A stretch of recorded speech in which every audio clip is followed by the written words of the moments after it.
Tere,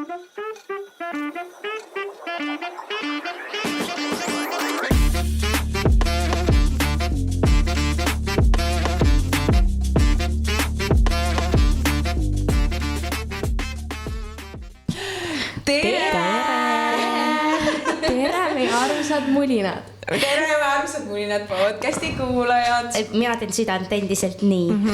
Boomerid teevadki niimoodi. Gen Z teeb niimoodi. Okei, ühesõnaga. Boomer. Thanks. Okei, vabandust. aga teate, me ju, kes siis YouTube'ist vaatab, et te näete, et me ei ole täna siin kolmekesi nagu tavaliselt või mitte päris tavaliselt, aga 50% ajast, siis meil on täna ka tegelikult külaline. Minu paremal käel on Eliise ja kas Eliise tahab äkki ise öelda, kes sa oled, kust sa tuled? Mina võin nii palju öelda, et mina sain aru, et ta on noorte coach. Jah, just. Noorte coach. Ja minul tekkis küsimus, mis see on, nii et võib-olla sa räägid lähemalt natukene endast ja siis sellest noorte coachingust. Ja tervist kõigile mulinate fännidele. Nii tore! Ja tõsi ta on, et mina olen tõesti noorte coach ja selle noorte coachingu eesmärk ongi siis aidata noortel leida oma ellu rohkem sellist mõtestatust, seada sihte, õppida siis otsuseid tegema, vastutust võib-olla mõne asja eest rohkem võtma kui seni või kui vanemad tahaksid, et me või noored võtaksid vastutust.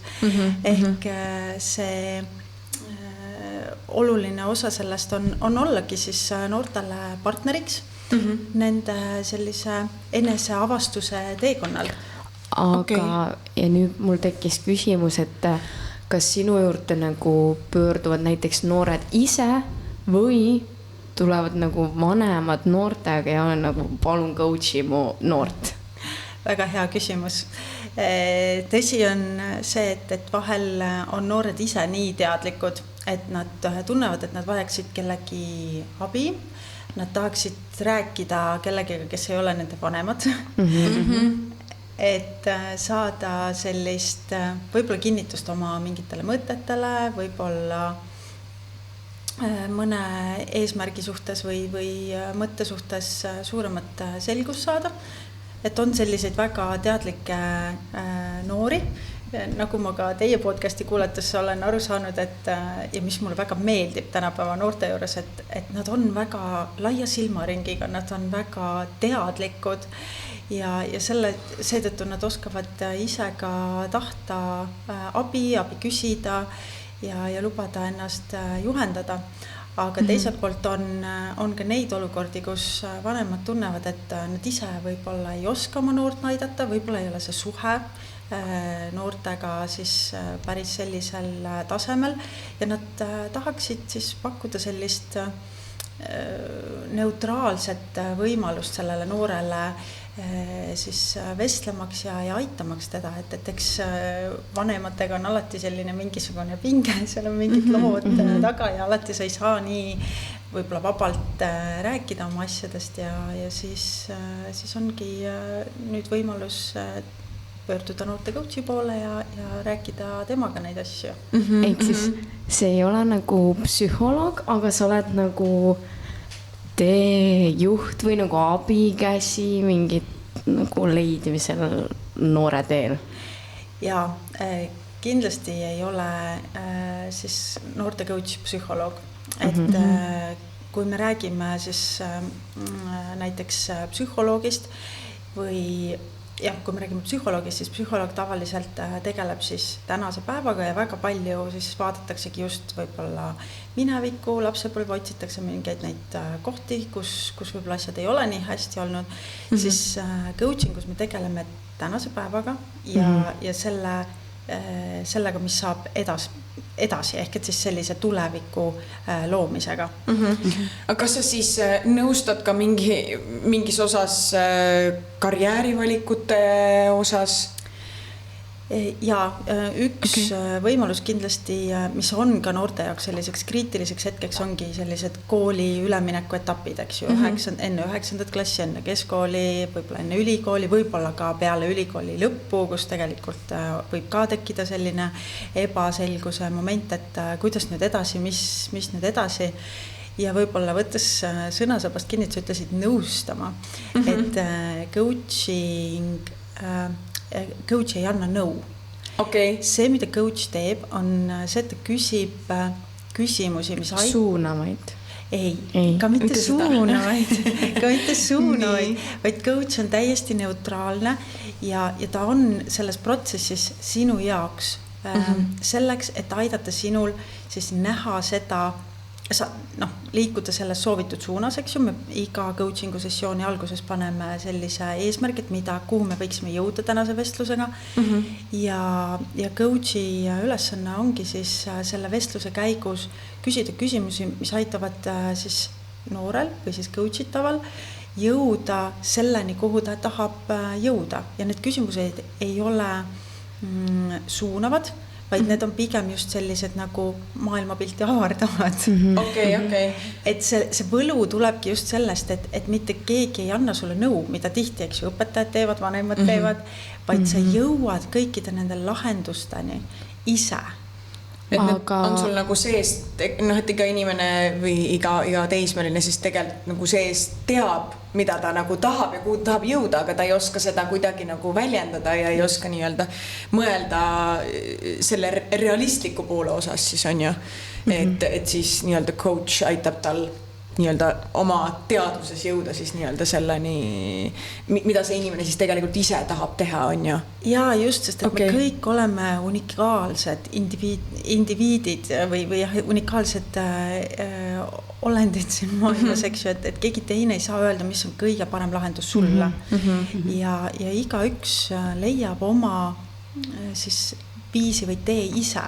See tuleb tema seest ja nagu sa Maarjaga ütlesid, et me kõik teame, mida me peame tegema, see kõik need teadmised on meie sees olemas. Ja coachina ma toetangi just seda, et see tema, selle noore kõige sellisem naturaalsem tuleks välja, tema tugevused tuleksid välja, tema oskused ja parimad küljed tuleksid välja, et ta saaks neid rakendada ja sealt selle maksimumi võtta.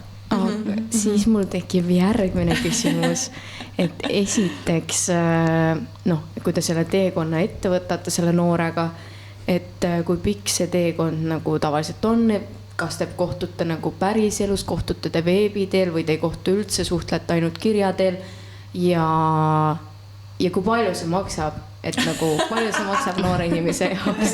Palju see maksab? Ei, see on ju aus küsimus, palju see maksab? No seda küll, jah. Kui sind vanemad ei saada, siis sa pead kusagilt selle raha kokku kraapima ju. Alustame kõigepealt nendest kohtumistest. Et see, kui tihti ja kuidas me kohtume, selle me lepime omavahel kokku. Sõltuvalt siis sellest, mis on see teema, mida noor tahab arutada, siis selline optimaalne kohtumiste arv on 4-6 kohtumist, sest et siis me jõuame nagu reaalselt ka kuskile, eks ju, et me ühe kohtumisega me võime jõuda kuskile ilusasse kohta ja lahendada justkui selle ühe teema, aga nagu te teate, siis kummilint nagu alguses venib ja siis ta mingi hetk nagu natukene plaksu kannab tagasi. Et siis on oluline see, et vaadata, et me siis tõesti jõuame sellisesse kohta, kus see kummilint enam tagasi ei anna. Aga kui pikk see nii-öelda üks kohtumine on? Et kas see on mingi tunniajane? Jah, ma ütleks, et noorte puhul on optimaalne selline tunniajane 45 minutit tund aega kohtumist. Kas te näiteks istute kuskil kohvikus või on sul mingi ruum või tema juures kodus või sinu juures kodus? Seda me saame kokku leppida, aga väga hästi saab tegelikult coachingut teha ka veebi teel. Et ei pea üldse füüsiliselt nagu selles mõttes kokku saama. Loomulikult, kui on soovi, siis võime leppida kokku, et saame ka kokku. Aga tegelikult virtuaalselt on võimalik neid vestlusi pidada väga hästi. Nii et noor saab turvaliselt oma keskkonnas olla, eks ju, ja ja mina saan siiski teda coach ida siin. Nii. Ja täpselt nagu see koroona ajal vaata tuli, et enne, ma ei tea, keegi ei mõelnud vist selle peale, et saab ka tegelikult ju läbi veebi ja ei pea iga kord kohale minema kuhugi, on ju, et praegu ju peale seda koroona aega kõik, kes jäid nii-öelda kodukontoritesse ja teevadki nüüd läbi nii-öelda arvutitööd, on ju, et samamoodi nende noortega kohtumine, ma arvan ka, et nendele noortele võib-olla ongi parem, on ju, et siis nad mõni ei tahagi võib-olla kodust ennast välja vedada. Nojah, sellel ma arvan plussid ja miinused. Üks on see, et sa ei taha kodust välja vedada, aga kui sa oledki selline noor, kes ekraani tagant välja ei saa, siis võib-olla tal olekski vaja seda korraks inimesega päris suhtlemist, mida sul ju tegelikult, üldiselt sul võiks nagu elus vaja minna seda, et ma oskan ka näost näkku rääkida, mitte et mul ei pea kogu aeg olema mingisugune ekraan vahel, on ju. Et see lihtsalt ma arvan, et see on siuke kaduvoskus, mis võiks jääda. Ja see on tõsi. Ja mis vanuses need noored ulatuvad, et mis on näiteks kõige noorem olnud, kes on tulnud? Minu kõige noorem klient oli 7-aastane ja ta oli väga küps noor inimene. Wow. Ja see oli väga äge kohtumine meil, et tal oli väga selge siht, mida ta tahtis sellelt vestluselt. Ta tahtis teha ühe otsuse, et millist pilli siis jätkata või millise pilli mängimist jätkata. Ja see tunne, kui ta oli oma selle otsuseni jõudnud, see välja hingamine või see ohe, mis sealt tuli, et ma sain selle otsuse, et nüüd ma tean. See oli lihtsalt nii südant soojendav, et üks noor inimene, tal oligi nagu reaalselt selline suur mure, ta tahtis teada, ta mängis väga erinevaid pille, aga et mida siis edasi mängida, ja mis oli kõige ägedam selle juures oli see, et tema ema teadis, et me kohtume, aga tema isa ei teadnud, et me kohtume. Ja siis, kui meie kohtumine oli lõppenud, siis isa oli küsinud pärast ema käest, et kuule, mis lapsega lahti on? Ta on kuidagi nii rahulik.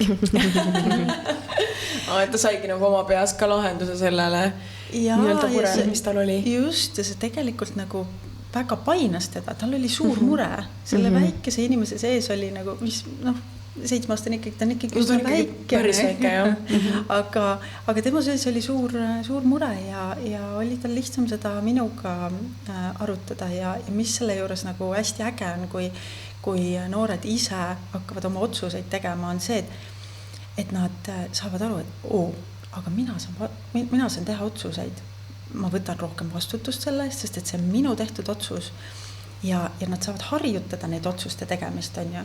Et okei, täna tegin sellise otsuse, sellel oli selline või teistsugune tulemus, eks ju.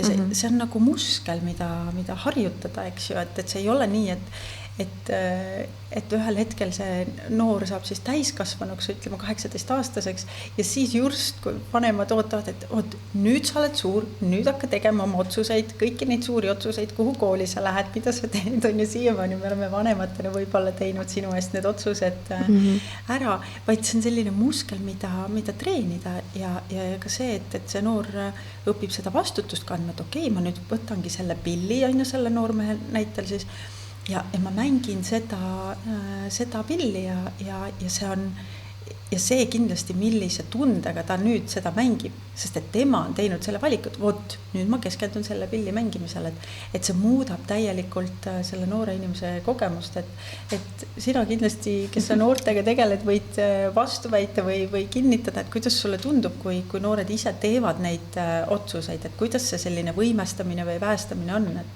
Ei, ma arvan, et noortele väga sobib see otsuste ise vastuvõtmine, pluss täpselt nagu sa ütlesid, see muskli kasvatamine.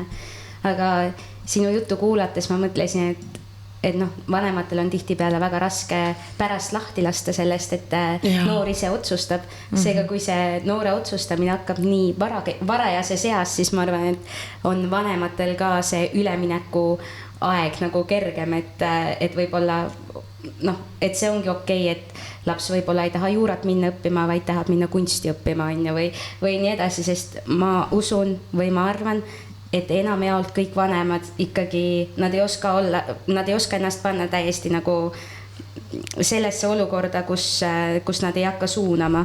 Ikkagi tihtipeale nad tahavad oma lapsele parimat ja nende arvates on parim miski ja siis nad lükkavad kohe sinna, et no aga Juura, no mõtle, saad advokaadiks, saad palju raha, elad hästi, juhu, on ju, head sõbrad ja nii edasi, on ju. Selle asemel, et kuskil, ma ei tea, ma ei taha ühtegi eriala maha teha. Ja ma selles osas olen väga nõus, et või noh, mul endal lapsi veel ei ole, on ju, et ma ei tea, mis siis juhtub, kui ma päriselt saangi endale lapse, on ju, ja kui ta siis hakkab mingeid eluvalikuid tegema, aga praegu, kui ma oma peas mõtlen ja see, et kuidas minu vanemad mind näiteks kasvatasid, ongi see, et jah, võib-olla neil olid mingid oma unistused, et mine nagu sinna.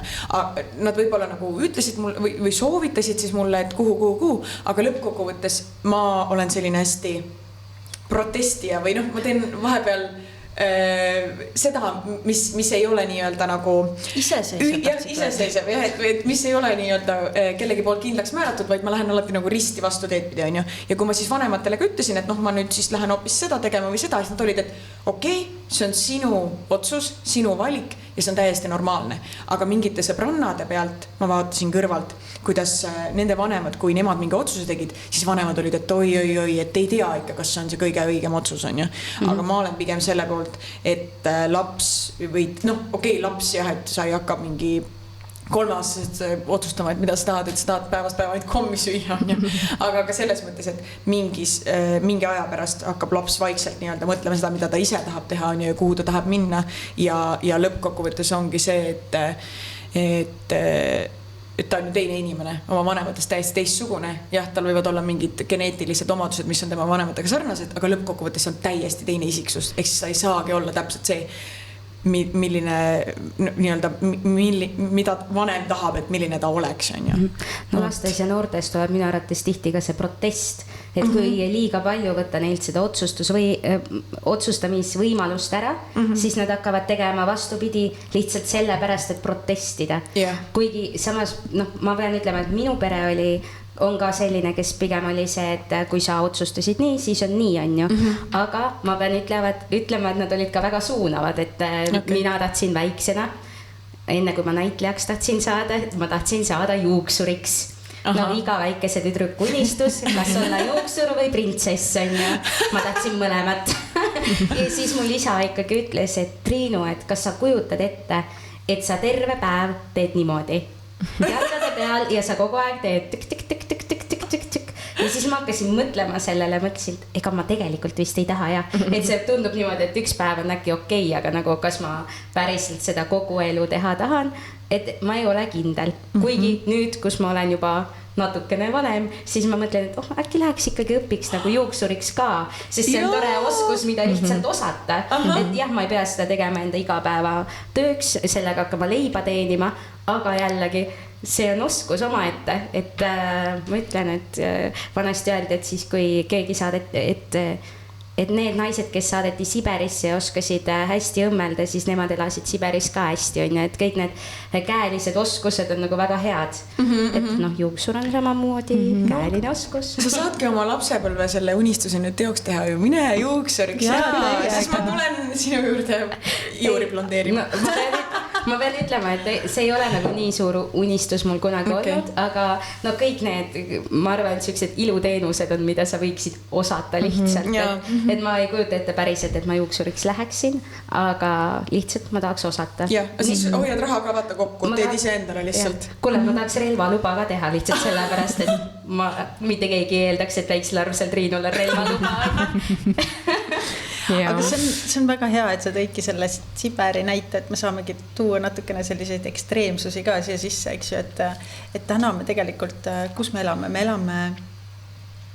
maailmas, kus meil oli alles siin COVID, eks ju, meil on sõda, meil on väga suurelt tulnud peale sotsiaalmeedia, AI, mis tõstatabki selle küsimuse, et kui me vanematena soovitame lapsele täna, et mine õpi seda, tee seda, siis aga milliseid oskusi tal tegelikult on vaja 10, 20, 30 aasta pärast, eks ju.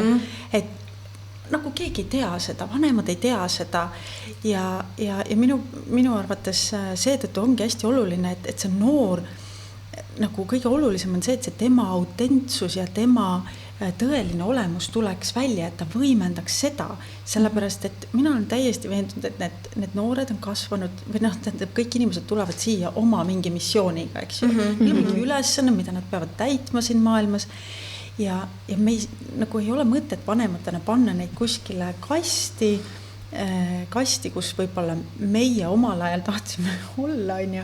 Täna need kastid on hoopis teistsugused või neid ei olegi, eks ju. Et seetõttu on see noor kindlasti teab hoopis paremini tegelikult oma kuskilt sügavalt hingetasandilt, et mis see on, kuhu suunas ma peaks minema, mis on need võib-olla oskused, mida ma peaksin tegema ja nagu minema oma selle sisetunde ja kire pealt nagu sina, eks ju. Et jah, juuksurid sinust täna ei saanud, eks ju, aga ma saan aru, et näitlemisega tegelen jätkuvalt, eks ju. Ja kõik need kaunid kunstid on nagu ühel või teisel viisil sinu juures ja sa teed seda tööd rõõmu ja säravate silmadega. Ja see on kõige olulisem, kuhu me peaksime nagu jõudma, eks ju. Et Maarja puhul ka ma tean, et tema isa ütles, et Maarja on meil selline multitalent. Ja mu isa räägib kõigile, ja minu tütar. Et ükskõik kuhu ta läheb, ta õnnestub kõiges, eks ju. Ma isegi ei teada sellist asja. Minu ema teeb postitusi selle kohta. Minu käsi on mängus, loomulikult sai auhinna. No täpselt, no. Aga see on vanemate asi. Ja, et see on väga äge, kui vanemad on oma laste kõige suuremad fännid, et see on nagu... See on tore tegelikult, jah. See on täiega äge, aga see ongi see, et sina leidsid selle täna oma kire, võib-olla homme sa tahad üldse teha midagi muud ja see on ka okei. Et minna kaasa sellega, et kuhu su nagu selline kirg sind tõmbab, et tegelikult need inimesed, kes teevad oma asju kõige suurema kirega, siis küll see raha ka tuleb sinna taha. Ja oi, ma segasin vahele või? Ei. See on ülihea point, et kui sa teed mingit asja kirega, sulle meeldib see ja see on päriselt see, mida sa teed, et siis tegelikult raha jõuab järgi. Minul lihtsalt praegu turgatas pähe see, et inimese arengus öeldakse, et esimesed 7 eluaastat on need, kus me kõike teeme, me kõik joonistame, me kõik laulame, me kõik tantsime, me teeme kõike, me julgeme puu otsa ronida, kukume siis ronime uuesti, on ju. Ja siis öeldakse seda, et nagu pärast 7. eluaastat, vaata, siis sa lähed kooli, sul on mingisugune rutiin ja see on see aeg, kus vanemad peaksid olema eriti tähelepanelikud ja vaatama, et mis see lapse nagu talent on ju. Aga sellest on, ma mõtlen, et tegelikult tänapäeval on ju nii palju selliseid erialasid, millega tegelikult laps ei tegele. Ehk siis kui me võib-olla suunamegi teda pärast kunstikooli, sellepärast, et talle meeldib ka 7-aastaselt ja 8-aastaselt ja 9-aastaselt kodus meisterdada või kunsti teha, siis olgu, et see on tema anne. Aga jälle, ma ütlen, et võib-olla IT, ma tean väga paljusid noori vanemaid, kes hoiavad näiteks kõik tehnika lastest eemal, on ju, et tegelikult me ei tea, kas IT võiks olla tema anne, on ju. Et siis see, et sa oma karjääri valikus nagu avastad, et üks asi on kunst, mis mulle meeldib, aga et nagu elu jooksul tekib sulle juurde näiteks IT või siis võib-olla hakkab sulle rohimine meeldima või ehitamine, et siis see on täiesti okei, et see nagu hiljem juurde tuleb ja et sa oledki nagu mitmekülgne. See on väga äge, et sa selle välja tood, et nagu mina alati ütlen, et vanematena meie kohustus on anda lastele juured, ehk et kõik need väärtused, selline see pool, et kuidas kodus olla, kuidas käituda, kuidas nagu sõpradega olla, kogu nagu see pool, eks ju, sellised meie baasväärtused ja lastetuba, nagu mõni siis ütleb seda, eks ju. Ja teine pool on see, et me peame andma nendele noortele tiivad. Ehk et me peame laskma nad lahti ja me peame looma neile just nimelt sellise variatiivse keskkonna, et ta saab erinevaid asju proovida, on ju. Et võib-olla ta ongi imeline müüa, ja see on fine, ta läheb ja teeb ja müüb mingeid asju, aga võib-olla ta on imeline baleriin. Et ja minu sellest rääkides, mu laps teatas siis esimesel lasteaia aastal, et tema tahab minna, ta on poiss, et tema tahab minna tüdrukutega tantsutundi. Ja nii tore. Ja täiega. Ja siis ma ütlesin talle, et ja loomulikult sa võid minna sinna tantsutundi, mis sest, et seal on kõik tüdrukud. Loomulikult see õpetaja oli selline, et nagu, no ma ei tea, on ju. Ja lõpuks ta käis 2 aastat ja õpetaja ütles, et mul ei ole selle, õpetaja pelgas natuke, et poistega vaata probleeme. Siis ta ütles, et mul on nagu tüdrukutega palju rohkem probleeme kui nende poistega. Pärast sinna läks veel üks poiss nendega koos tantsima. Ehk et see on jälle nagu see koht, eks ju, et kus võib-olla tasub nendest sellistest eelarvamustest tulla välja ja kui see noor tahabki midagi teha, las ta proovib, las ta saab selle kogemuse, eks ju, et iga kogemus tuleb meile nagu ühel või teisel viisil kasuks, eks ju, et see kõik nagu kujundab meist kedagi. Et ma just hiljaaegu kuulasin Steve Jobsi lugu sellest, kuidas ta käis ülikoolis ja ta seal mingil põhjusel võttis siis kirjatehnika loengu või õppeaine, on ju. Ta ei saanud üldse aru, miks ta seda pidi nagu võtma, aga tal oli tunne oli nii tugev, et ta peab selle võtma endale. Ja siis ta ütles, et aga et ma olen täna täiesti veendunud, et kui tema ei oleks seda kirjatehnika siis ainet võtnud, siis ei oleks Maci kirjakeel nagu nii ilus, kui see on täna. Et me kunagi ei tea seda, kuidas meie tänased valikud tegelikult meid tulevikus elus toetavad või on nagu väga olulised nagu lülid, eks ju. Et kui tunne on õige, siis tuleb ikkagi teha, on ju? Eriti noorelt, minu arust nagu täiega tuleb proovida erinevaid asju ja tuleb teha, isegi kui need otsused ei tundu nagu mõistlikud või alati ei ole õiged ja võib-olla ei õnnestu alati kõiges. Nagu täiega, kui tunne on, siis tuleb teha. Üks tingimus on, ärge tehke teistele liiga. No jah, täpselt on. Aga kõik muu on minu arust nagu täiega, need on need aastad, kus tuleb täiega nagu proovida, sest vastasel korral on see, et sa hakkad proovima neid asju 40+, 50+, 60+, ja siis on nagu veits nagu juba awkward. Ja, täpselt. Ja teine on see, et kui sa nagu juba varajases nooruses, ma mõtlengi siin vanus 7, 8, 9 on ju, julgedki minna tantsutrenni, seepärast, et sul ei ole tekkinud veel sükest imelikku seda, mis sükeses eelpubaka eas tekib, on ju see, et mina ei lähe sinna sellepärast, et seal on tüdrukud, siis tegelikult on seal see võimalus, et sa leiad võib-olla oma tõelise sükse kire just nagu sellel alal, on ju, et hiljem sa võib-olla surud selle maha lihtsalt sellepärast, et sul on see ebakindlus või mis on, kui häbelikkus on ju, et me ei saa minna, mis need teised arvavad, et kui sa oled nii noor, siis sa selle peale nagu nii palju ei mõtle, et ma olen hästi selle poolt, et alguses pange kõikidesse trennidesse, aga kui laps tõesti ütleb, et mind, ma ei tea, ballett ei huvita, siis las ta tuleb ära ja las ta proovib midagi muud, kuni ta leiab midagi, mis talle päriselt meeldib. Täpselt. Selles osas tahtsin selle sama teema osas öelda, et võtta meil üle-eelmises osas, kui mu vend käis, siis ta ütles ka seda, et kui ta selle suusahüpped ja jalgpalli valis, et see selgus tuli tal niimoodi, et mu isa võttis ta ja käis temaga mitmeid spordialasid vaatamas, mitmeid trenne vaatamas, on ju, ja siis mu vend lõpuks nagu vaatas, et mis tundub siis talle selline sobiv ja selle järgi ta tegelikult ju valiski. Et ise otsustas, on ju, et aga mu isa siis aitas tal selle otsuse nagu teoks ja täpselt.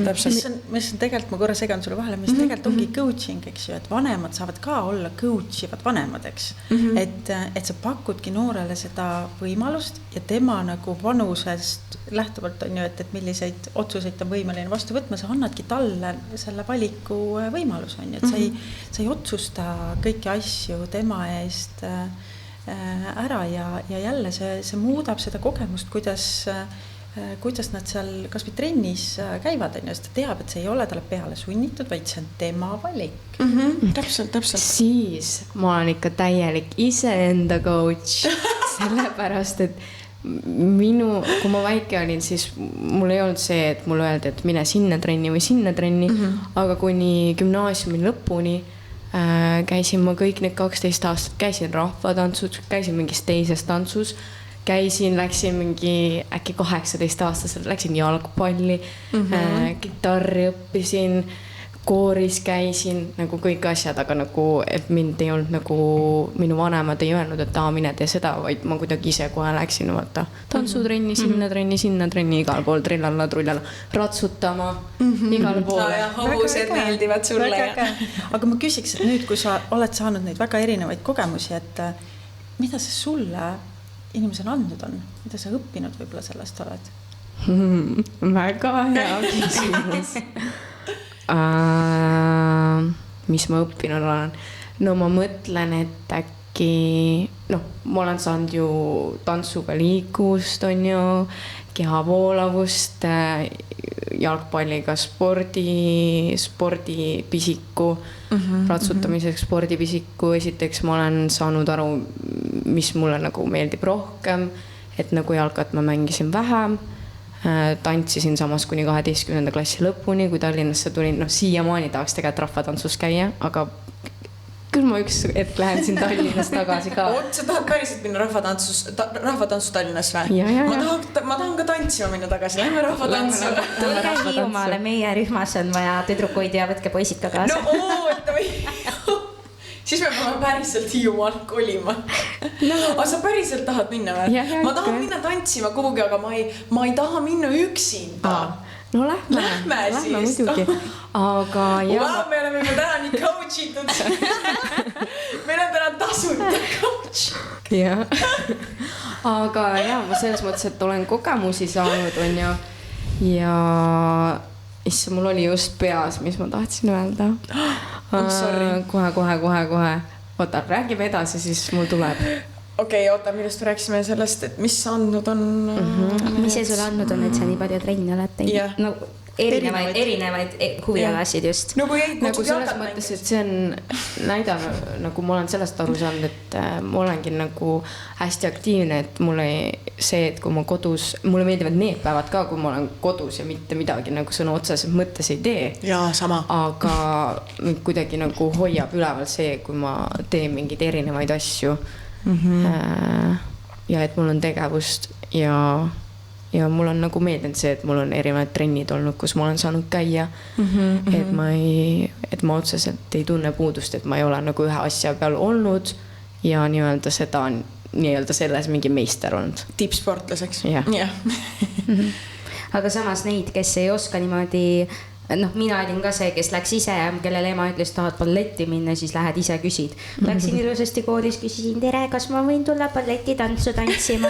Öeldi, et jaa, võid küll ja siis ma käisin ju 1.–5. klassini balletis, on ju. Aga mul oli samamoodi hästi palju trenne. Aga samas ma tean ka inimesi taaskord, nimesi ei nimeta, kes toovad näiteks seda välja, et kes süüdistavad oma vanemaid selles, et vanemad neid trenni pannud, sest nemad tunnevad, et nüüd, kui nemad on suureks kasvanud, siis nemad ei oska mitte midagi ja see on kindlasti vanemate süü. Ma ei tea, kas te ei ole kuulnud, mina olen seda mitmed kuulnud. Ma arvan, et olen ikka kuulnud, aga mine siis praegult trenni, kes sul keelab praegult trenni minna? Selles mõttes, ma kusjuures kuulnud seda ei ole, et keegi mu sõbrannad, aga see tundub, et kui sul nii-öelda tuttavad on seda rääkinud, aga selles osas ma mõtlen, et mida need vanemad siis tegid, kui nad selle lapse said? Kas nad ei mõelnud, et nad peaks siis äkki nagu last kasvatama natukene ka? Või et nagu mu isa tegi, vaata. Mul on nii suurepärast vanemad. Aga võib-olla need inimesed, kes seda räägivad, lapsena olid nagu, et ei, ma ei taha, et mulle ei meeldi seal ja ma ei taha, et mind ei huvita see. Küll. No ja aga asi on selles, et vanemana sa ka ju ei ole mingi, et nii, mine nüüd trenni, proovi seda. Et lähed temaga, ma ei tea, lähed vaatad motokrossi, lähed vaatad teatrisse temaga, lasteteatrisse, teed temaga tegevusi, vaata erinevaid. On ju? Eeskujud, vanemad peavad olema oma vanematele eeskujud, sellepärast, et kui see noor näeb, et vanem ütleb talle, et kuule, et umbes, et mine trenni on ja ise trenni ei tee. Mis sa arvad, kas see laps tahab sinna trenni minna või? Nope. Või siis see, et sa ütled vanemana sellele noorele, et ära ole nii palju telefonis ja sotsiaalmeedias ja siis ise scrollid täiega terve õhtu otsa on ja sul ei ole aega selle oma noorega tegeleda on ja võib-olla see noor tahabki sinuga arutada, et äkki kuhu trenni minna või midagi sellist. Et hiljaaegu just ühed mu sõbrad, siis sõbranna ei vastanud mulle terve nädalavahetuse, siis esmaspäeval saadab mulle voice, ütleb mulle, tead, sorry, et ma ei vastanud sulle, meil oli terve nädalavahetus nagu terve perega, neil on 3 last, tegime nagu nutivaba nädalavahetuse on ja mõtlesin, issand, kui tublid, nii ägedad ja lihtsalt lapsed hoidsid nagu vanemaid nii palju nagu selles accountable, et ei ole nii, et seda vanem läheb hiilib kuskil nagu mingi niimoodi, ei, seda keegi ei tohtinud kasutada ja nii oligi. Ja tegelikult kindlasti väga kvaliteetne nädalavahetus koos olla. No vanemana sa nagu peadki inspireerima või nagu noorena me võtamegi tegelikult enda vanemate pealt kõiki asju, et kuidas meie kodus on, see lihtsalt on nii, sa oled igapäevaselt seal kodus ja siis sinu jaoks nagu see, mis seal kodus toimub, tundubki nii-öelda õige või et nii ongi samamoodi nagu see on ema ja isa, kuidas nende vahel läbisaamine on. Ma tahaks lihtsalt tuua, et sisse selle, et need ei pruugi olla alati vanemad, ma arvan, et kui sul on tihtipeale on hoopis sõber või siis koolis, klassis võib olla sul see hea eeskuju on ju, kelle moodi sa tahad olla või õde, vend, ma mõtlen, mu vanaema tantsib rahvatantsu ja käis kooris, mina käisin kooris, tantsin rahvatantsu on ju, et ma ei ütle, ema mul ei tantsi rahvatantsu, aga need vanaema tantsib on ju, et võib-olla see on hoopis keegi teine, kelle pealt ma selle võtan on ju, või ma, koolis on küll näha seda, et kuna ma koolis olen ju palju olnud, siis et väikeste õpilaste seas on seda ikkagi palju näha, et kui sul on nagu hea klassiliider, hea liider ongi see, kes teeb kõike, kes on siuksed, lähme nüüd teeme seda, on ju, et tihtipeale see klass läheb selle liidri nägu või siis vastupidiseid näiteid on samamoodi, et kui on siuke, et ma ei viitsi, tuleb kusagilt, siis ega need teised seal klassis, kus on selline liider, need on samasugused, et kellele see õppimine üldse vajalik on, et tegelikult see sõbrad või keskkond, kus sa nagu palju oled, igatpidi paljud võivad nagu mõjutada. Ja kindlasti see keskkond väga palju mõjutab meid ja noortena, eks ju, ju me kasvame nii-öelda sellest perekonnast välja, et see esialgu ongi meie perekond, on see meie turvatsoon ja siis mingi hetk me peamegi iseseisvuma, et mis see puberteet muud on, kui see, et sa hakkadki iseseisvuma, eks ju, et selleks, et sa siis selle 18 aastat, ma piltlikult ütlen 18, eks ju, oleksidki võimeline neid otsuseid ise vastu võtma, tegema neid asju, sa pead oma nii-öelda sellest pesast välja hüppama, on ju. Ja see tekitab vanemates jälle omakorda mingisuguseid emotsioone, aga ja siis ongi hästi oluline, et hakataksegi vaatama, suhestama ennast oma klassikaaslastega, vaatama, kuidas nendega ollakse, hakatakse ennast väga palju võrdlema ja mis ei ole üldse nagu eluterve, eks ju, et veel kord ma ütlen, et me kõik oleme unikaalsed ja ei ole teistsugust sind ja sa ei saa mitte kunagi olla kellegi moodi ja ära jumala pärast ole kellegi moodi. Ole sina ise, sest kõik teised on võetud. Nii aus.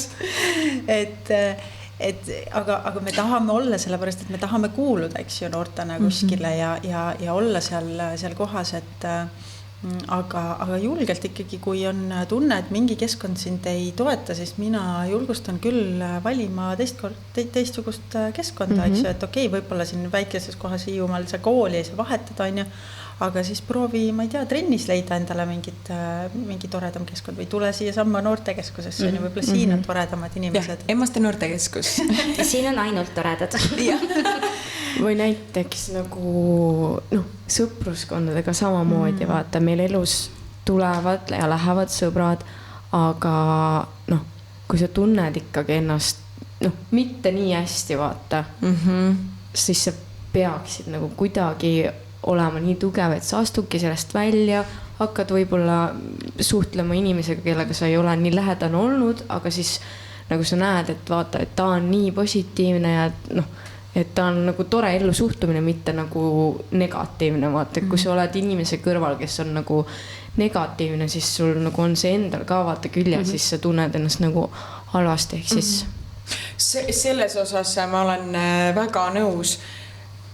See minu arust on, ma ei tea, kas kõige raskem, aga üks väga raske asi, et kui sa oled näiteks harjunud mingi seltskonnaga suhtlema, te olete väga ammusest ajast, teete kõiki asju koos ja mingi hetk sa tunnetad, et see on siin kõik täiesti toksik ja sa ei suuda enam selles seltskonnas olla, aga sa oma peas mõtled, et aga kuhu ma nagu lähen siis tegelikult on jumala okei, kui sa tuledki sealt välja on ja leiad endale mingid uued sõbrad või uue nii-öelda seltskonna keskkonna, kus sa tegelikult tunned ennast paremini. Et see harjumus on selline asi vist, mis... Aga sa pead jõudma selleni, et aru saada, et see seltskond ei ole see õige.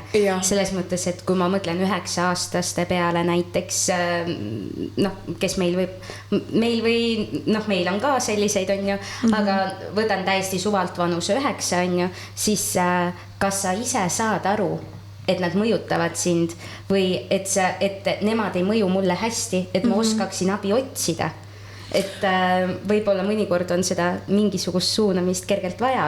Seesama, et kodus vanem coachib on ju, et kuule, et nüüd sa oled seal olnud päris palju, et äkki sa lähed sinna jalgatrenni ka, on ju. Ma korraks täiendaksin sind, mida võib-olla tasub nendel noortel enda käest küsida, kuidas aru saada, et kas ma siis olen selles heas seltskonnas või mitte toetavas seltskonnas, on see, et sa mõtled selle peale, et kui sa oled nende inimestega koos, kas sul on nagu kerge olla, kas sa oled, nagu sul on positiivne olla, kas sul on lihtne olla või sa tunned, et sa oled kuidagi nagu surutud, kokku pressitud, sul on nagu paha olla pärast nendega kohtumist, sa tunned, et sa ei taha midagi teha.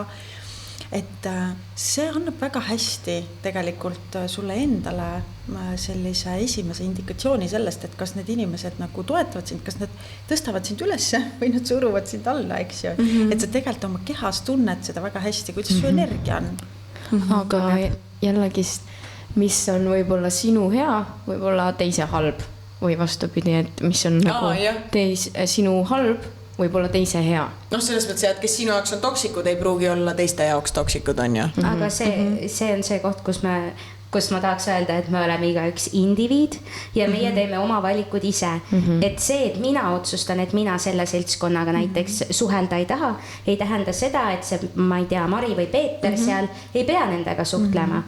Et mina võib-olla ei tunne neid hästi, ma võin Mari ja Peetriga edasi suhelda, on ju, aga võib-olla see kooslus ainult minule ei sobi ja see ei tähenda, et ma pean seal olema. Ja, et see on see piiride seadmine, eks ju, hästi oluline. Et kui mina ei tunne ennast hästi, siis ma panengi piirid, on ju, et mõnel puhul ma ütlen ka sellele teisele poolele, et kuule, et nagu see ei ole okei minuga niimoodi rääkida, eks ju, või siis ka see, et sa panedki piiri sellega, et sa ei suhtle enam nende inimestega või ei ole seal, et sul on alati võimalus tegelikult valida seda keskkonda, mis tegelikult toetab sind. Enne rääkisime sellest, et kõige noorem, keda sa oled coachinud, oli 7-aastane, aga kui vana oli kõige vanem noor, keda sa oled siiani coachinud? Tead, see on nii filosoofiline küsimus. Nagu tööalaselt siis võib-olla mitte niimoodi, et elus puutusin kokku ja nagu coachisin, sest mõnikord on ju see, et ma lihtsalt istun Maarjaga maha, räägin temaga juttu, et ma olen teda kogemata coachin ja et ma tegelikult võtaksin selle eesmärgiks. Triinu iga podcast coachib mind. Mina üldse ei coachi mitte kedagi. Ja seal tegelikult ei ole seda limiit, et ma arvan, et minu kõige vanemad kliendid on ka olnud kuskil seal 5-60 ringis, et tegelikult me kõik oleme võimelised või noh, me oleme, kui me tahame, siis me võime teha mingeid muudatusi oma elus ükskõik, mis vanuses me oleme või alustada midagi uut, et siin ei ole ühtegi takistust selles ülemises otsas ka ja ka selles alumises osas näiteks Hollandis alustatakse juba lasteaedades sellist noorte vähestamist, et nad panevadki endale nagu kas siis päevaks mingisuguse eesmärgi või nädalaks mingisuguse eesmärgi ja nad sihiteadlik või noh, selliselt teadlikult nagu liiguvadki selles suunas, et okei, mis minu selle nädala fookus on, eks ju, et mida ma tahan teha, et see tegelikult on selline hästi mõtteviisi küsimus, et kuidas me toimetame ja noored tulevad väga hästi sellega kaasa. Aga kaua sa siis nii-öelda oled noorte coach'ina nagu eksisteerinud ja noh, saite mu küsimusest aru, on ju. Ja kas see on mingi asi, mida sa õpid ülikoolis või see on mingi asi, mida sa õpid koolituste teel või näiteks kui mina otsustan nüüd, ma tahan noorte coach'iks hakata, siis mida sina tegid, et sa ennast nagu noorte coach'ina nimetad ja mida saab inimene teha, kes tahab hakata coach'iks? Mina olen nagu ametlikult noorte coachinguni kui selliseni ma jõudsin umbes aasta tagasi ühes oma coachingu sessioonis, sest et mina coach'ina ka käin coachingus, ma käin teraapias selleks, et olla ise ka selline terve ja heas kohas ja toetada siis teisi, eks ju, vastasel korral see ei ole üldse võimalik, kui ma ise kuidagi laperdan ja siis kuidas ma teistele saan toeks olla. Ja ma otsisin oma seda coach'ina oma sellist nagu sihtgruppi või et kellega ma võiksin töötada ja kuidagi selle coachingu käigus me jõudsime noorteni ja sellest ajast peale ma olengi püüdnudki aru saada, et kuidas see noorte coachimine võiks käia, sest et ma ei tea, et seda tehakse väga palju.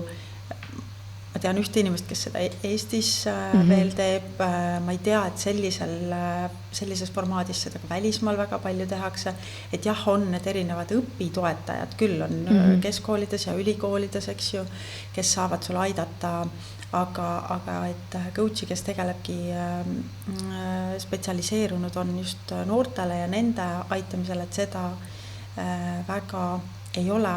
Ja oma nii-öelda õpingute poole pealt, et ma olen läbinud siis Ericssoni coachingu väljaõppe, mis oli selline 4x4 pikka päeva pluss sinna juurde veel praktikant. Aga see oli nagu välismaa oma või on Eesti?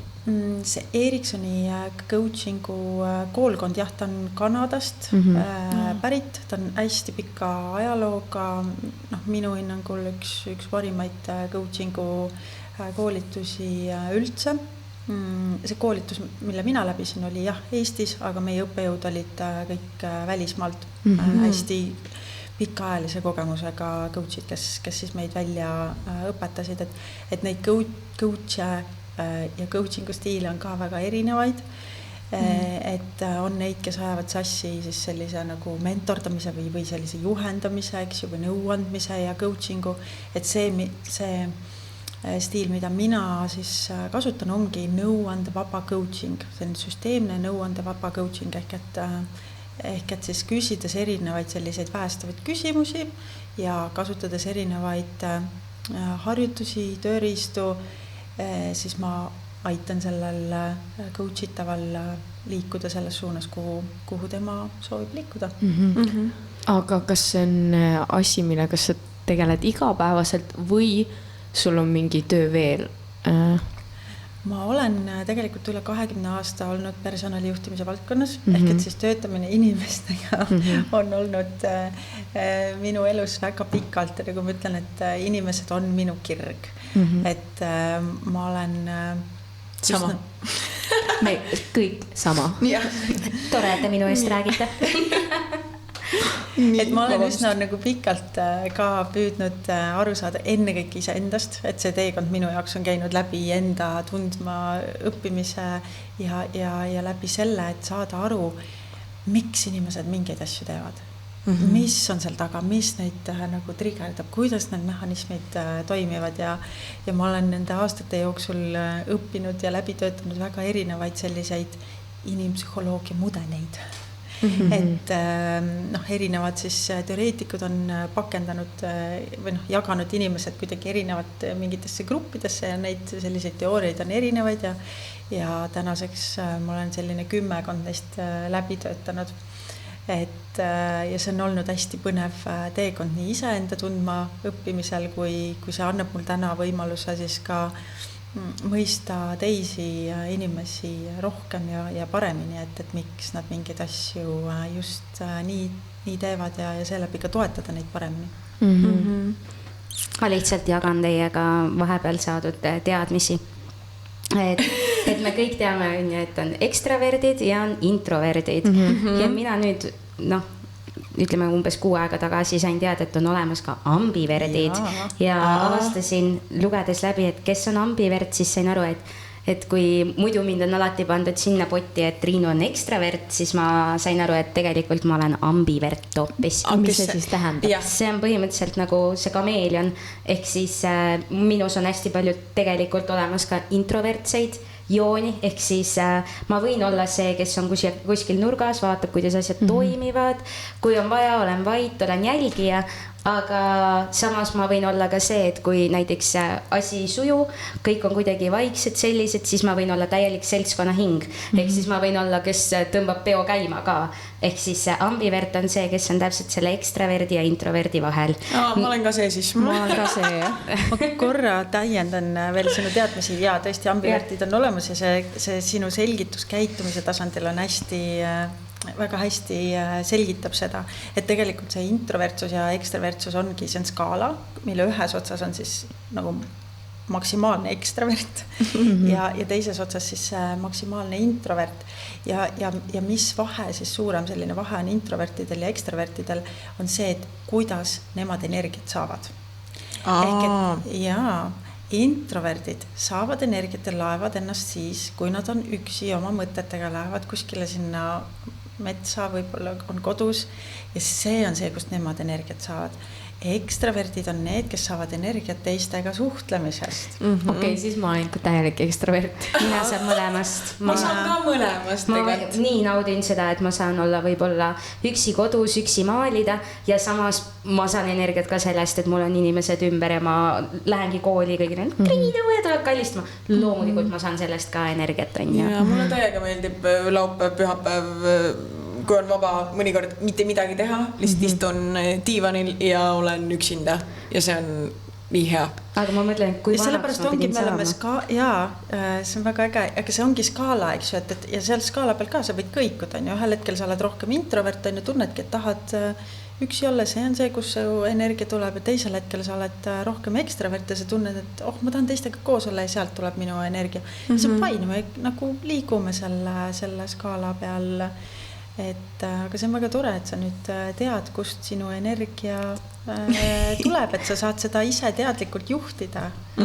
Aga see jutt enne, mis sa rääkisid Hollandist, et Hollandis hakatakse lapsi hästi varakult juba lasteaias coachima, siis ma jäin mõtlema korra, et tegelikult minu arvates viimase 10 aasta jooksul on meie ühiskond ka järjest rohkem läinud sinna poole, et me õpiksime iseennast tundma, iseennast nagu võib-olla siis nagu coachima, et kui me võtame praegu kõik need päevikud ja asjad, et enam ei ole tavaline kalendermärkmik, vaid nüüd on see, et mis on minu nädala plaan, mis on minu nädala fookus, kuhu ma tahan jõuda, ja siis sa saad veel kirjutada umbes üles, et milline oli minu nädal ja kuidas ma arenesin iseendana. Enda analüüsimine, eks ju. Ja, et minu arvates veel 10 aastat tagasi sellest üldse ei räägitud nii palju kui praegu.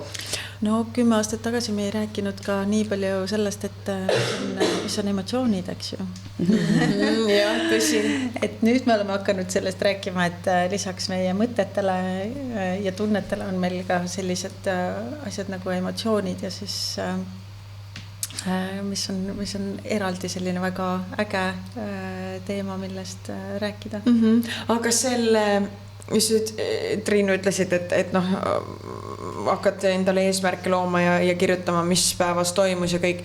Aga kunagi ju kirjutati päevikuid ka, peeti päevikuid.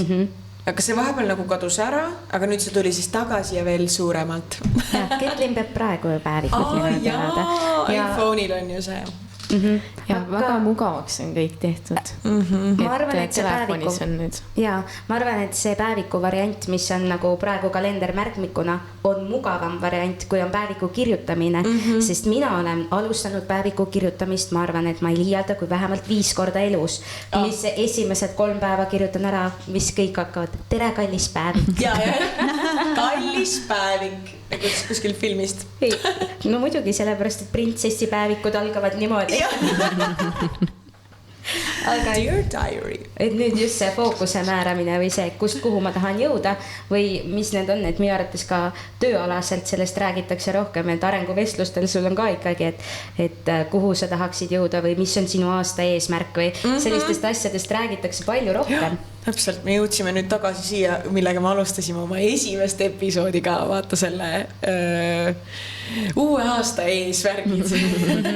Jaa, et see fookus, miks on hästi oluline, ongi see, et meie ümber toimub kogu aeg nii palju, eks ju, sotsiaalmeedia, siis mingisugused tööd, tegemised, trennid ja kui me ei pane seda fookust, eks ju, liiga täpselt, siis tegelikult meie energia justkui nagu hajub laiali, eks ju.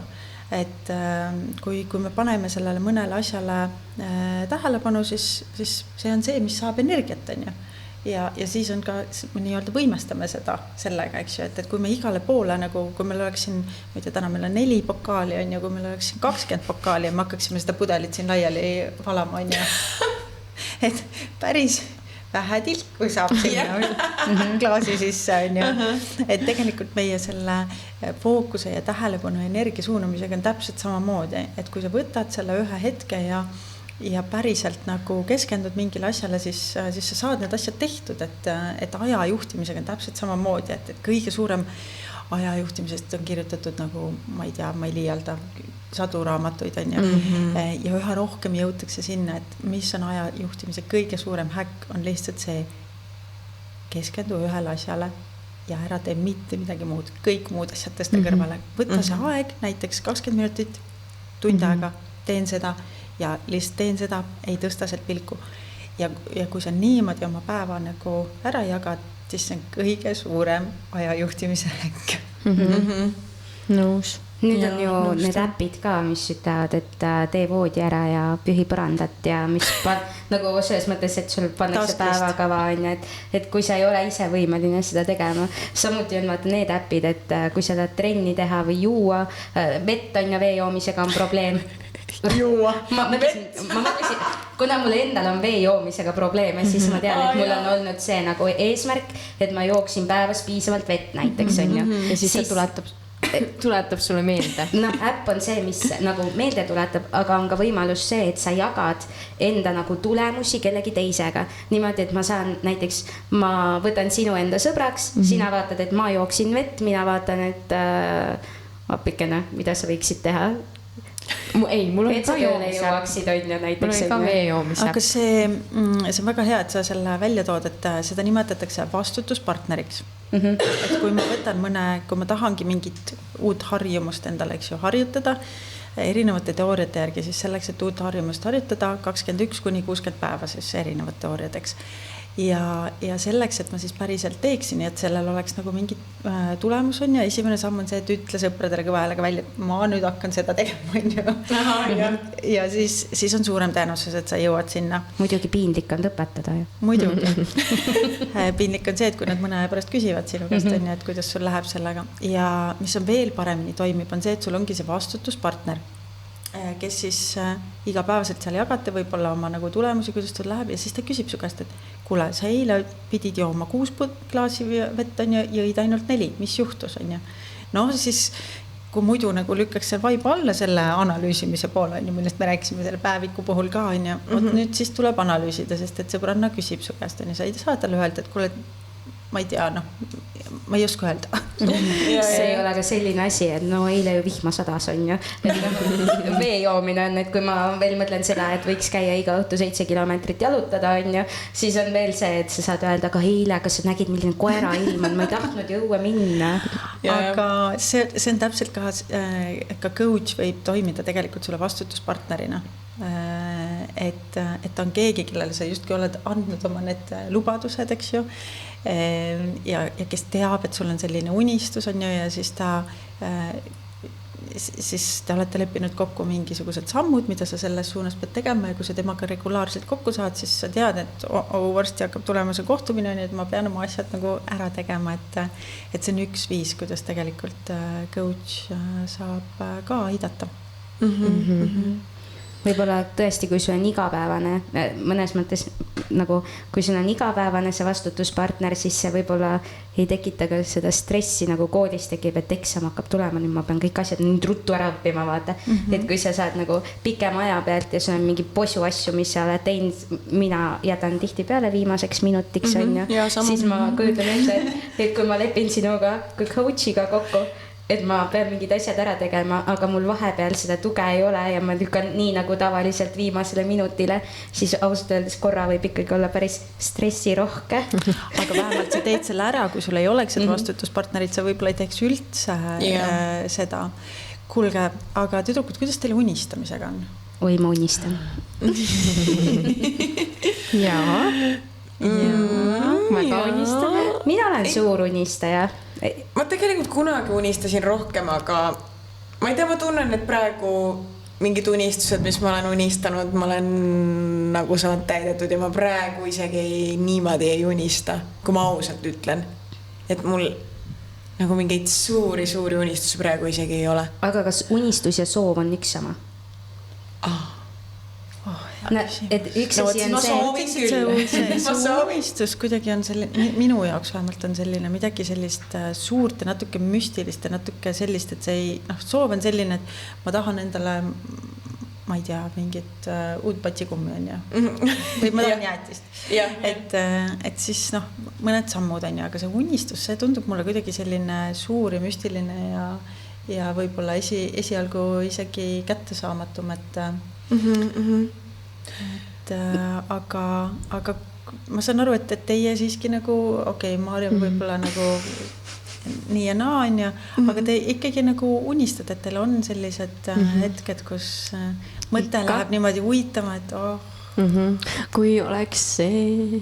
Mina unistan näiteks, et mul oleks kunagi tulevikus oma väike lasteteater ja siis mul on täiesti mõeldud välja, milline see on ja kui vaadata minu nagu kõiki õpinguid ja asju või mida ma olen elus teinud, siis tegelikult kõik asjad viivad natukene nagu selle unistuse poole. Ehk siis kui vaadata, miks ma läksin näiteks trükimeediat, ma olen õppinud on ja siis ma mõtlesin, kunagi, kui mul on oma teater, siis ma teen kõik kavad, kõik plakatid, kõik reklaami osa ma oskan ise ära teha. Läksin scenograafiat õppima, mis on teatrifilmi kunstnik. Ehk siis ma õppisin, omandasin oskusi, millega ma olin küll varem nagu juba lavasi teinud ja etendusi ka, aga omandasin nagu teadlikult oskuseid selleks, et kui ma kunagi peaksin tegema oma enda etenduse, siis ma teaksin päriselt ka, kuidas nagu see asi peaks töötama ja kuidas tulla nagu nende ideedeni, et mingi lava panna ilusasti kokku. Siis mul on unistus sellest, milline see maja võiks olla, siis mul on unistus, milline minu abikaasa peaks olema. Ja praegu me ikkagi liigume sinna poole, et abikaasaga või? Mul ei ole abikaasa, ta ei ole veel mu ellu saabunud kahjuks. Keegi ei taha mind piisavalt palju. Aga me ju liigume tegelikult vaikselt sinna poole, et meil ei ole veel lasteteatrit, aga ma olen juba rääkinud päris mitme sõbra ja sõbrannaga, kellega me ikkagi, ma väga loodan, et päriselt viime ka selle ellu, et me toome ühe etenduse välja, mis on juba järgmine samm sinna unistuse poole, et kui sealt sa saad veel selle sükse nagu tõuke, et läheb hästi või isegi kui läheb halvasti, aga et sealt on piisavalt võtta neid nagu halvasti minek ei ole nagu halvasti minek alati, seepärast, et sealt on asju, mida õppida. Ehk siis võib-olla... Me kas õnnestume või õpime? Ja, et kas me õnnestume või õpime täpselt, et võib-olla etendus ei müü, on ju. Võib-olla on mingisugused muud probleemid, võib-olla saab halba tagasisidet, aga see on kõik see, millest me õpime. Ja järgmine kord, kui me toome uue lavastuse välja, siis me oleme tugevamad.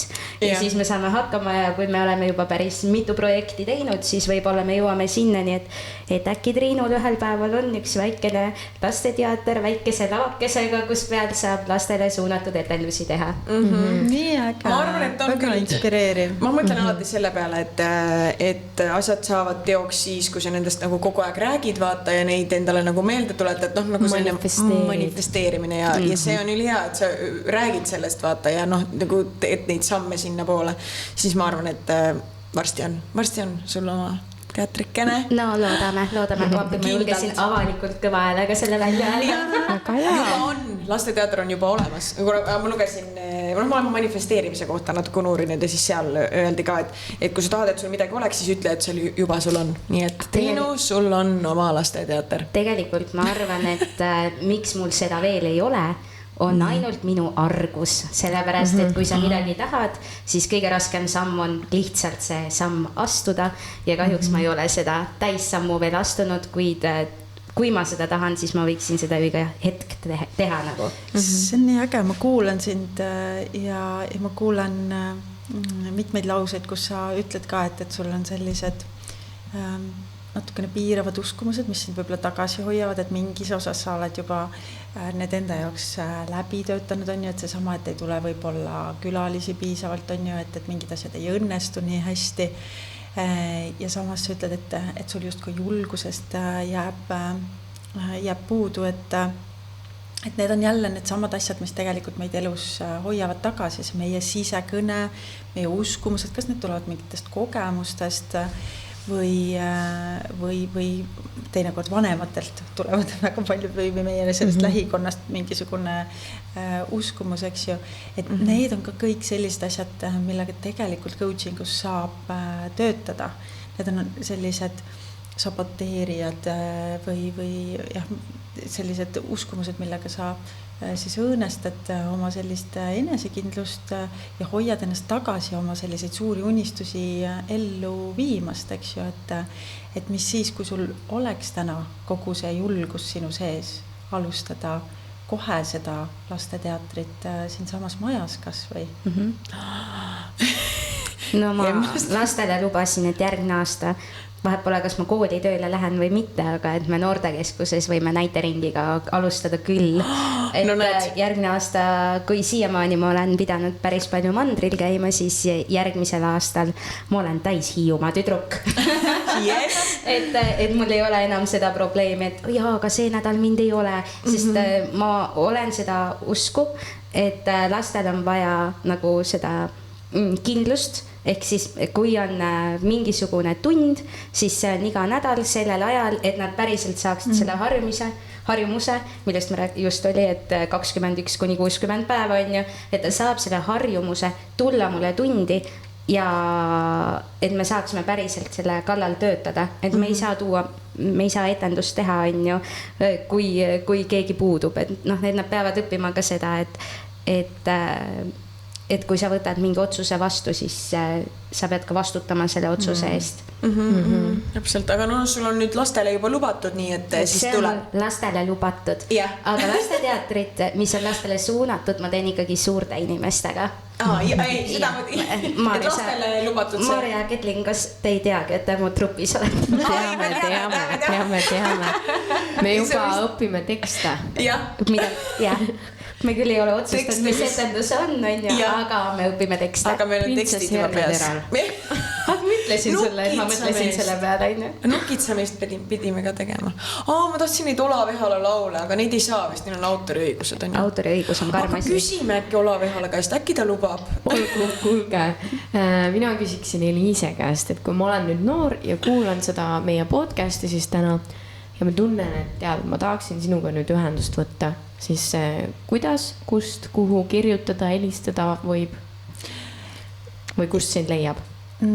Kohe-kohe varsti tuleb välja ka veebileht noortecoaching.ee. See natukene vajab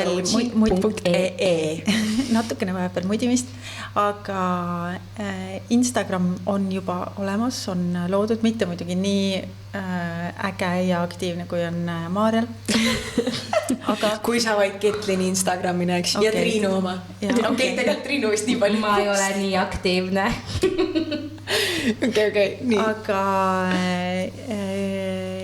Coach Liisa alt leiab või siis noorte coaching alt Instagramist leiab ka üles, et võib okay. See noorte coaching, sa oled siis seal nagu üksi või see veebileht on nagu nii-öelda sinu oma suunatud või? Jaa, täna ma olen üksi seal, et aga kindlasti on minu tutvusringkonnas ägedaid teisi coach'e ka, kes on ise nooruslikud ja noored ja saavad hästi hakkama, et minu missioon on luua siis selline hea mudel just selliseks nagu noorte coachinguks ja siis kutsuda sinna veel rohkem toredaid coach'e, kes saaksid just noorte tasandil ja noortest aru ja saaksid neid aidata, sest et ma lihtsalt näen, kui palju potentsiaali on meie noortes ja mis siis, kui juba noorest peale need noored inimesed teaksid, mida nad tahavad teha, kuidas nad tahavad teha, nad on enesekindlad, nad on sellised ägedad ja heas energias, kui palju ägedamaks terve meie maailm saab minna, kui me juba noorelt nii teadlikult liigume. Aga kas see on ka okei, kui noor võib-olla mingi hetk ei tea, mida ta teha tahab? See on hea küsimus ja see on väga okei. Me tihti ei teagi, sest et me pole iseendaga, me ei oska ennast kuulata. Okay. Ja siis ma võin olla selleks peegliks, kes aitab ennast rohkem kuulata ja märgata neid kohti, mis tekitavad sellise ärevuse, nagu me siin kuulsime, et Triinul on selline suur unistus. See on meis kõigis olemas tegelikult. Lihtsalt selle sama teema jätkuks. Alles paar päeva tagasi me siin oma töökohas rääkisime sellest, et kuna ma ka laste käest tihti peale küsin, et mis nad edasi tahavad teha, kuhu nad tahavad õppima minna ja nii edasi, siis me jõuame sinna punkti, kus nad ütlevad, et ma ei tea ja ma lähen näiteks igaks juhuks, ma lähen gümnaasiumisse. Ehk siis, eks ma siis mõtlen edasi, aga see tekitab minus seda tunne, et võib-olla nad vajaksid seda coachimist, sest kui sa näiteks käid ja kokad kogu aeg, on ju, siis võib-olla see on nagu, ma ei taha öelda, et 3 aastat gümnaasiumit on raisatud aeg, aga ma arvan, et mõnikord on see täiesti okei, et sa lähed kutsekooli. Ja sa ei peagi minema sinna gümnaasiumisse ja võib-olla see ei annagi sinule, kui sinu eluteel nagu mitte midagi, kui sinu elutee on, tahaks öelda, et mõnes mõttes nagu määratud näiteks saama, jõudma ühte kohta, et sa siis nagu selle aja paned, sest kutsekoolid annavad ju tihtipeale pärast kutsekooli, sa saad minna samamoodi ju ülikooli, et sul ei ole tegelikult seda gümnaasiumit igal ühel vaja, et kui ta saaks coachingu enne kätte ja jõuaks selgusele, mida ta tahab õppida, siis võib-olla see 3 aastat ta on kutsekoolis, kuhu ta läheks pärast gümnaasiumit ja see 3 aastat ta saaks juba töötada selle kallal, kuhu ta päriselt jõuda tahab. Ja, aga nagu me muutume iga päev, siis minu arust see on täiesti okei, et näiteks täna ma tahan saada olla juuksur äkki, juuksur, aga 10 aasta pärast hoopis psühholoog või midagi, et peaasi, et ma ei jääks nagu käed rüppes istuma, et mul oleks tegevus, mis mulle meeldib. Ja kui ma tahan, siis ma võin päeva pealt vahetada tee. Täpselt. Väga nõus, et on küll neid inimesi, kes teevad oma elus mitmeid karjääripöördeid, et mina ka, eks ju, täna coachiks õppides mõnes mõttes teen ka karjääripööret, et need on küll tihedalt seotud, aga siiski see suund on teine ja miks tihti keskkooli minnakse, on jälle, eks ju, et kas see on nagu väline surve kellegilt teiselt või siis kõik lähevad ju gümnaasiumisse, kuidas ma siis lähen sinna kutsekooli, on ju. Et pigem seal võib-olla ta isegi teab, et ta tahab seda kokaks õppida, aga tal ei ole julgust eristuda ja mitte minna selle massiga kaasa, eks ju, jälle midagi, mis on nagu noortele hästi omane, et ennast ei usaldata ja ei julgeta nii-öelda minna seda oma teed, sest et kõik teised lähevad teises suunas. Ja täpselt. Ma mäletan, et kui mina veel koolis käisin, 9. hakkasin lõpetama, siis oli veel see, et kui sa kutsekooli lähed, siis järelikult sa oled rumal. Aga minu arvates sellest stigmast hakatakse nagu järjest rohkem üle saama. Enam ei ole seda nii tugevalt sees minu arvates, et mingi loll oled, et sinna lähed. Et nüüd juba see on, tihtipeale ongi see, et jaa, aga ma tahan ju sinna jõuda.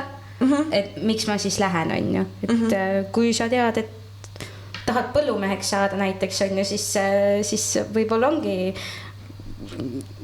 nagu mõistlik minna pärast põhikooli kohe põllumeheks, on ju. No, täpselt. Jaa, et nagu nad ütlevad ka, et see gümnaasium peaks olema ikkagi neile, kes lähevad edasi ülikooli. Et kui sul ei ole plaanis minna ülikooli ja kõik ei pea minema jumala pärast ülikooli, on väga toredaid kutseid, kus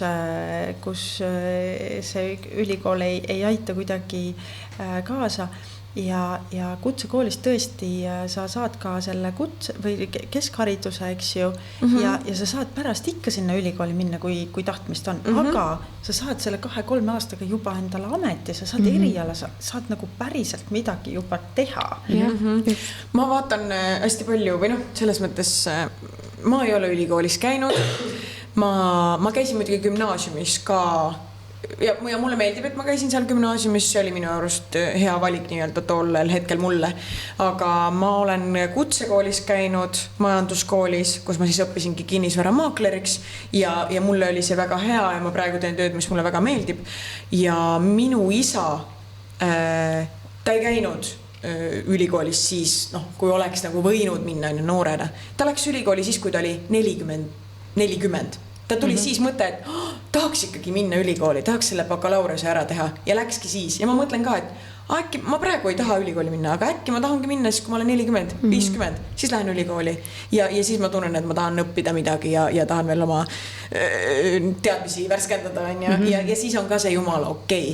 Et ei peagi kohe minema järjest tõnt. Ja see on väga äge ja tead, kui sa lähed natukene vanemas eas ülikooli, siis sinu õppimise kogemus on hoopis teistsugune, sest et sa oled juba nii palju elanud, sa saad kõik need kogemused ja siis selle teooria panna kokku ja siis kui palju ägedam see veel on. Ja palju teistsugusem on. No mina käisin ka ju hiljem ülikoolis, selles mõttes ma ei läinud kohe peale gümnaasiumit, vaid peale gümnaasiumit ma läksin välismaale, siis ma läksin kutsekooli ja siis ma läksin ülikooli, on ju. Ja siis läksin jälle ülikooli. Aga nagu selles mõttes, et mina tundsin, et minu baka oli küll siuke, et ma teadsin, mida ma tahan õppida ja ma teadsin, mida ma tahan sealt saada ja ma tegin hoopis teistmoodi nagu kõiki neid töid. Mul oli väljavaade juba hoopis teistsugune, et minu küsimused juba sellele ülesandele, et kui sa võtad endale näiteks lavakujunduse, sulle antakse mingisugune ülesanne sellega seoses, on ju, siis need miksid olid juba hoopis teistsugused kui neil, kes olid siis on ju äsja koolist tulnud. Et see oli ka, et see on hoopis teistmoodi.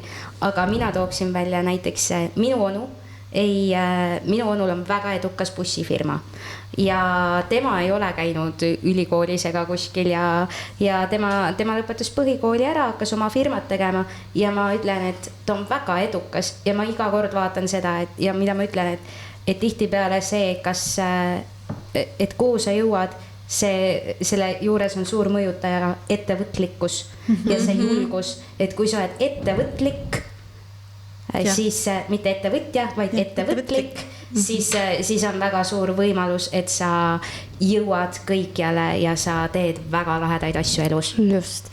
Ja tegelikult meil surub aeg nüüd peale. Meil siin saab kohe varsti 1,5 tundi juba täis. Nii kiiresti läks midagi. Kas on teil mingeid küsimusi Eliisele või on Eliisel veel miskit, mis ta tahaks kindlasti ära mainida? Või on sul näiteks midagi 3 soovitust noorele praegu igapäevaseks, ma ei tea, toimimiseks, jah. Üks helista Eliisele ja ta tegeleb ülejäänutega. Ja kui midagi võib-olla noortele öelda, ongi see, et usaldage oma sisetunnet, et see tuleb teie juurde põhjusega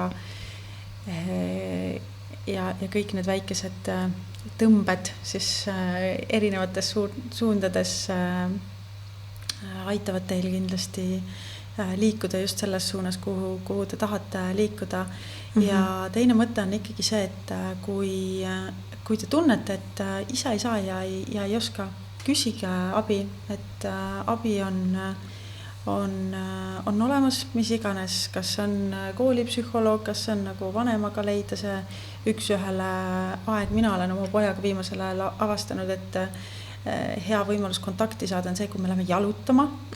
See on selline, et siis ei ole mingisuguseid nutiseadmeid ja asju ja selline mõnus kvaliteet aeg. Ja teine on see, et ärge võrrelge ennast. Te olete tõsiselt unikaalsed ja imelised just sellisena, nagu te olete.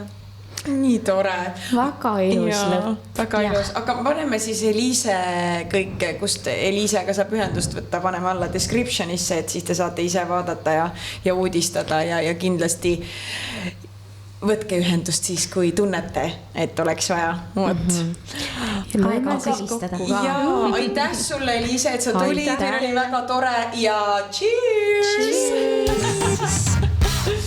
Ciao! Ciao, ciao, ciao! Oi.